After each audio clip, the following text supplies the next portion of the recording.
100 জন খ্রিস্টানকে যদি একই প্রশ্ন করে তোদের ভগবানকে, একবারই বলবে আমাদের ভগবান ঈসা মসীহ, যিশু খ্রাইস্ট।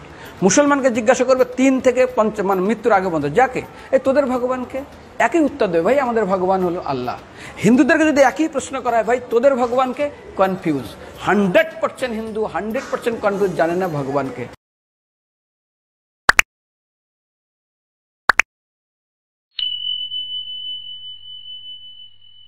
দ্বিতীয়ত, যদি তুমি মুসলমানকে জিজ্ঞাসা হয় তোরা মসজিদে কেন যাচ্ছিস, ওদের শেখানো হয় মসজিদে যেতে হবে নামাজ আদায় করার জন্য। সপ্তাহে ওরা 100% একদিন মসজিদে যাবেই। তুমি যদি খ্রিস্টানদের জিজ্ঞাসা করো তোমরা কেন কোথায় যাবে, কোথায় যাও না, আমাদেরকে একদিন তারা চার্চে যাবে। কেন? ঈশ্বরে প্রার্থনা করার জন্য। ওদের শেখানো হয় জন্মের থেকে, এটা সংস্কার।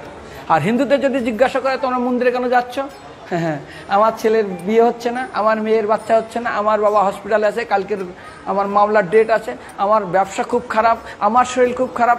99.99 হিন্দু জানে না মন্দিরে কেন আসা উচিত, তাদের ভগবানকে।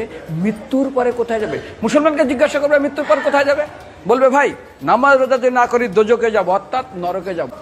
নামাজ রোজা করি তাহলে বেহেশতে, স্বর্গে যাব। যদি খ্রিস্টানদেরকে জিজ্ঞাসা করো, এই তোমরা যদি আমরা ঈশ্বর আরাধনা করি হেল অর্থাৎ নরকে যাব। যদি বলা হয় যদি করো ঈশ্বর আরাধনা তাহলে তোমরা হেভেন, স্বর্গে যাব। আর হিন্দুদেরকে বলে যে তোমরা মরার পরেই 99% হিন্দু এটাই বলে, মিথ্যাই বলে, আমার বাবার সজ্ঞানে স্বর্গে গিয়ে বসেছে। তোর বাবা কি জমি কেনা আছে নাকি স্বর্গে?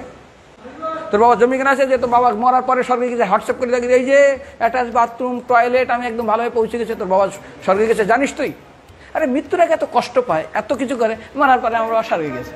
আরে যখন পুলিশে কোনো কয়েদি কোনো অপরাধীকে ধরে 2-4টা ডান্ডা মারে, তারপর থানায় গিয়ে আরো ট্রিটমেন্ট করে, তারপরে কোর্টে বিচারে, তারপর জেল খাটে, মৃত্যুর আগে এত কষ্ট করে আমরা মারা যায়, মারার পরে আমার বাবা স্বর্গে গিয়ে বসে আছে, ওর বাবার জন্য জমি কেনা আছে না, এরকম বলা যাবে না। এই জন্য আমাদের শাস্ত্র বলে পরলোকগত, স্বর্গীয় বলে না।